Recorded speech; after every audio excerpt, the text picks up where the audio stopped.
Halo sahabat, Assalamualaikum. Apa kabar? Semoga sehat selalu dan senantiasa berbahagia.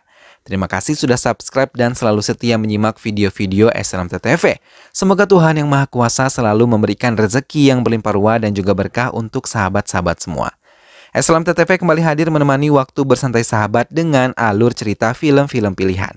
Kali ini SLMTTV menghadirkan sebuah alur cerita dari film yang berjudul FAD. भाभी का हालचाल पूछने तो आ ही सकते हो। विधायक को ऐसे वीडियोस बहुत पसंद है। Dan tanpa perlu berlama lagi, langsung saja ini dia alur cerita filmnya.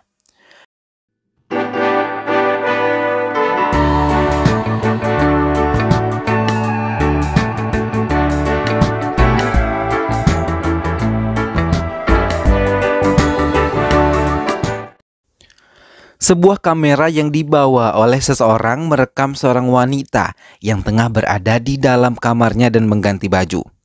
Tapi, wanita itu sama sekali tidak menyadari semua yang ia lakukan direkam oleh orang lain dari jendelanya. Nyanyian dewa-dewa dinyanyikan oleh istri Masra di balkon rumahnya. Tak lama Masra datang untuk menjemur baju yang baru saja ia cuci. Mereka berbincang hangat. Walau usia telah senja, mereka tetap harmonis menjalani kehidupan rumah tangga. Keduanya pun pergi menumpangi sebuah becak untuk ke sebuah wartel dan melakukan video call dengan putranya yang masih bersekolah di Amerika.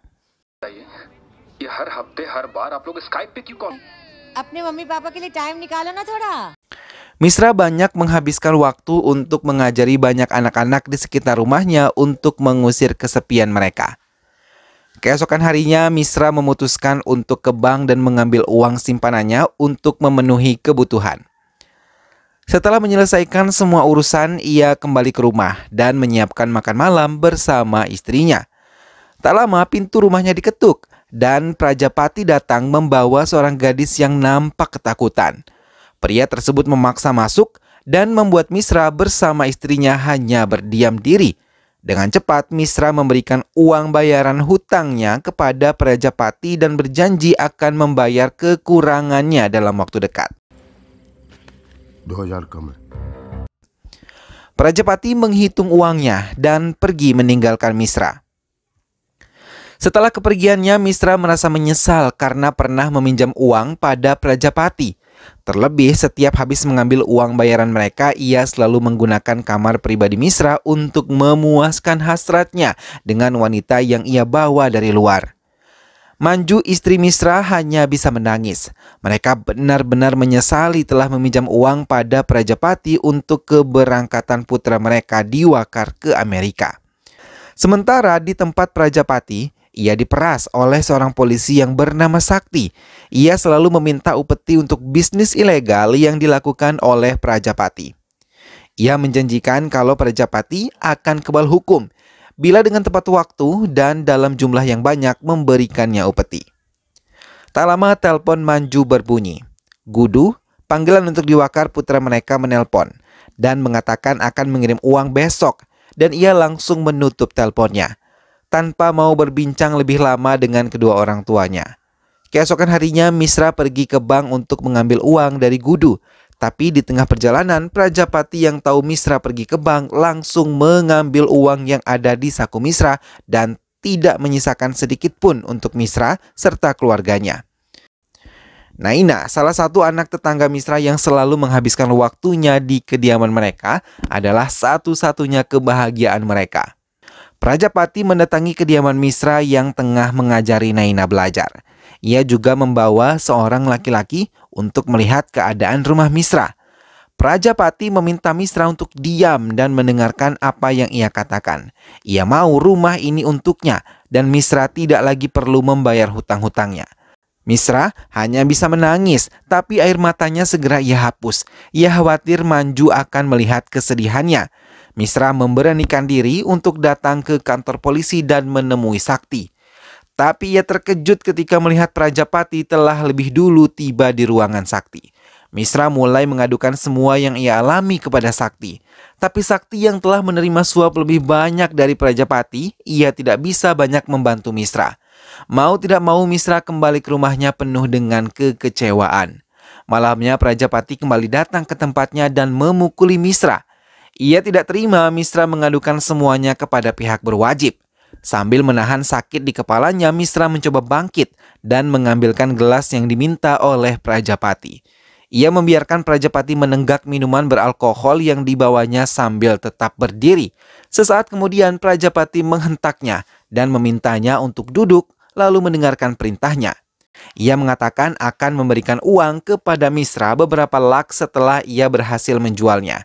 Tapi ia harus menyerahkan Naina kepadanya. Misra terdiam dan tidak melakukan apapun, tapi Prajapati memaksanya dan menariknya keluar. Misra menangis di depan pintu, tapi sebelum ia pergi, Prajapati meminta makanan kecil untuk bisa dinikmatinya. Misra melangkah ke dapur dan memberikan makanan ringan yang ia miliki kepada Prajapati dan meletakkannya di atas meja. Tanpa Prajapati sadari, Misra menikam sebilah belati tepat ke leher Prajapati, hingga Prajapati tidak bisa melawannya. Tanpa perlawanan, Prajapati terkulai, tak berdaya dan langsung tidak sadarkan diri. Tak lama kemudian lampu padam. Manju yang baru saja kembali dari kuil terkejut melihat Prajapati banyak mengeluarkan darah dan sudah tidak sadarkan diri. Misra mendekati Manju dan menutup semua jendela rumahnya. Ia meminta Manju untuk tenang dan memintanya untuk masuk ke kamar mereka. Manju mengikuti keinginan suaminya. Misra mendekati tubuh Prajapati yang sudah tidak bernyawa, kemudian mengambil sebilah kapak. Tubuh Prajapati dibuat menjadi beberapa bagian. Manju yang berada di dalam kamar mencoba menutup mata dan juga telinga. Misra memasukkan semua tubuh Prajapati ke dalam karung, kemudian membersihkan rumah dan menanggalkan semua pakaian yang ia kenakan tadi. Misra membersihkan tubuhnya dan pergi membawa karung-karung tersebut keluar dari rumahnya. Setelah kejadian itu, Manju tidak lagi banyak bicara dengan Misra suaminya. Kali ini Misra mengambil bensin dari motor tetangganya dan membakar sisa-sisa barang bukti yang masih ia simpan.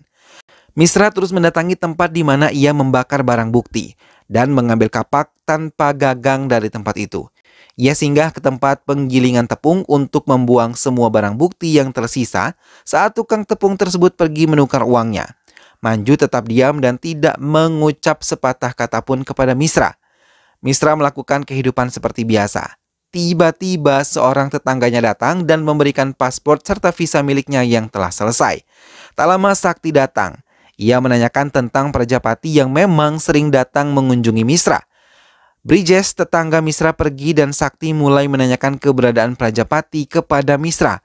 Ia menceritakan apa yang ia lakukan bersama Prajapati dan mengatakan Prajapati kali ini datang seorang diri dan tidak melakukan telepon dengan siapapun. Manju yang ada di dalam kamar hanya mendengarkan apa yang dikatakan suaminya pada para petugas tersebut. Tak lama Sakti meminta Manju untuk menemuinya dan setelah Manju keluar dari kamarnya, Sakti pergi setelah Misra mengatakan ia tidak bertemu dengan Prajapati karena ia tidak berada di rumah saat Prajapati datang. Manju masih diikuti rasa takut hingga ia bermimpi buruk Misra menghabisinya hingga membuatnya terbangun dari tidurnya dan melihat aktivitas yang dilakukan oleh Misra di lantai bawah rumahnya. Tak lama istri dan putri Prajapati datang untuk menanyakan keberadaan suaminya. Ia menangis karena putrinya selalu menanyakan tentang keberadaan ayahnya. Manju menatap sedih ke arah Muni yang kehilangan ayahnya. Misra dengan tegas mengatakan ia tidak tahu apa yang terjadi kepada Prajapati. Setelah membawa istri dan putri Prajapati keluar rumah, Manju menangis dan mengatakan kalau selama ini mereka telah melakukan dosa besar. Misra terdiam dan meninggalkan istrinya yang terus menangis tanpa mau menjelaskan semua permasalahan yang selama ini ditekankan oleh Prajapati kepadanya. Misra mendatangi kantor polisi dan bertemu dengan Sakti. Tapi Sitaram Gadaria yang merupakan asisten Sakti Singh mengatakan kalau Sakti tengah pergi ke Bhopal. Misra mengatakan bahwa ia telah menghabisi Prajapati kemudian membuang mayatnya. Tapi Sitaram menganggapnya itu adalah gurauan Misra dan halusinasi Misra hingga memintanya pergi dari kantor polisi tersebut. Berulang kali Misra mengatakan ia telah menghabisinya tapi Sitaram tidak mempercayainya dan mengusirnya dari kantornya. Misra pun keluar dari kantor polisi. Di rumah Misra menceritakan semua yang telah ia lakukan hari ini kepada Manju. Tapi tetap Manju hanya terdiam. Misra mulai menceritakan apa yang sebenarnya terjadi kepadanya saat bersama Prajapati secara detail. Manju mendengarkan apa yang diceritakan oleh suaminya. Manju benar-benar marah dan terkejut ketika mendengar itu semua. Misra tidak akan menghabisi Prajapati bila tidak menyangkut tentang Naina. Ia menghabisi iblis dan ia akan melakukan yang menurutnya benar. Kemarahan Manju mereda. Ia meminta Misra tidak lagi mengonsumsi minuman beralkohol. Misra menangis karena ia sadar istrinya telah memaafkan dirinya. Sitaram mencoba menceritakan tentang pengakuan Misra yang mengatakan telah menghabisi, kemudian membakar dan membuang tubuh Prajapati. Tapi ia juga mengatakan tidak mempercayainya. Mendengar hal itu, Sakti menamparnya dan memintanya mempercayainya. Keesokan harinya, Sakti memanggil Misra dan memintanya menandatangani sebuah pernyataan yang ia ucapkan kepada Sitaram. Tapi Misra tidak mengakuinya dan mengatakan kalau Sitaramlah yang mengada-ada. Misra mengatakan kalau ia datang untuk memberi salinan edisi tahunan Manoharka Hanian. Misra pergi meninggalkan mereka. Sakti menampar Sitaram hingga ia merasa dibodohi oleh Misra. Tak lama Misra mendapatkan telepon dan diajak untuk menemui Dada yang meminjamkan uang kepada Prajapati dan diberikan untuk Misra. Dada memperkenalkan diri. Misra sedikit terkejut dan mengatakan kalau ia telah melunasi semua hutangnya pada Prajapati atau Pandey panggilan akrabnya.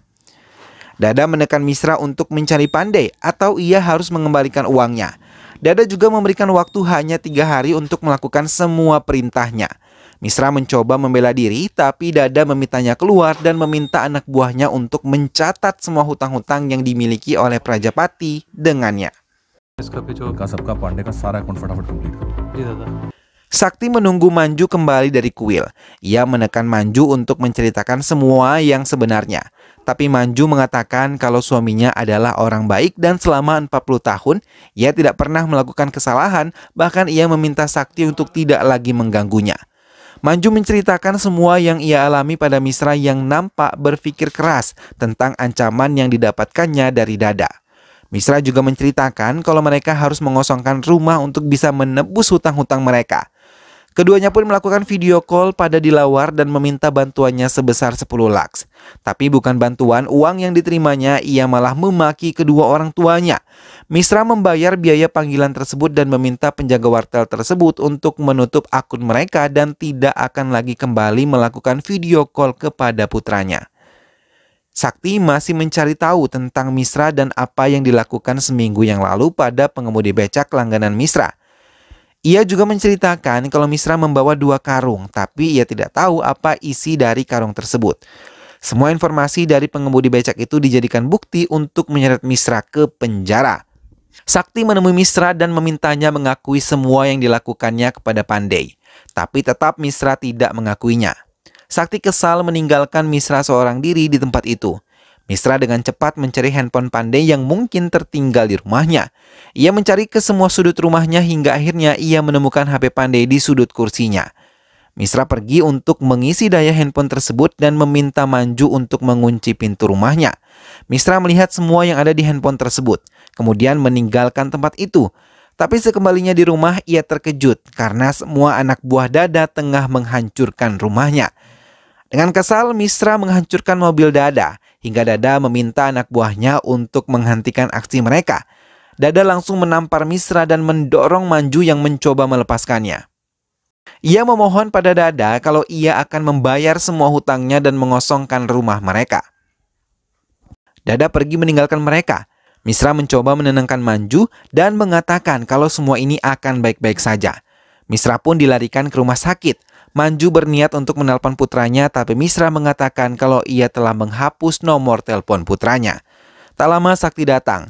Misra meminta istrinya untuk pergi meninggalkannya bersama Sakti. Misra memberikan handphone Pandey kepada Sakti. Ia mulai menceritakan kebenaran yang terjadi tentang Pandey yang ingin melecehkan dan menghancurkan Naina. Ia bertanya pada Sakti apa yang harus ia lakukan dengan iblis seperti Pandey. Sakti tidak mengucapkan apapun. Di kediamannya, Sakti melihat rekaman demi rekaman yang ada di handphone Pandey.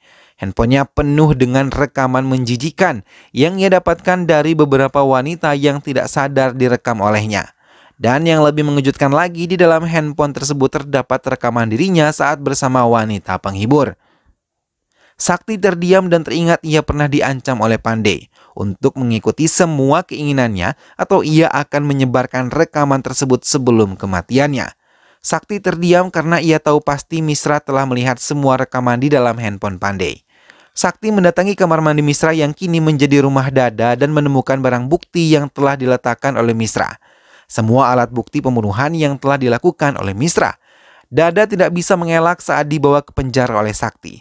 Ia juga akan menggeledah semua rumah Dada untuk mencari barang bukti lainnya. Misra mendatangi kantor polisi dan memberikan majalah yang disukai oleh Sitaram. Kemudian ia menyempatkan diri untuk menemui Dada. Ia mengatakan akan selalu membayar cicilannya kepada keluarga Dada. Sesaat sebelum pergi, ia mengatakan kalau dirinya lah yang telah menghabisi Pandey dan membuatnya menjadi beberapa bagian. Mendengar hal itu, Dada menjerit kepada semua petugas, tapi petugas yang ada di tempat itu hanya terdiam. Lalu Misra menemui Sakti sambil mengucapkan terima kasih. Misra dan Manju memutuskan untuk pergi meninggalkan rumahnya. Namun sebelum ia pergi, ia memberikan kunci rumahnya kepada Naina. Ia mau nanti Naina yang menempati rumah tersebut.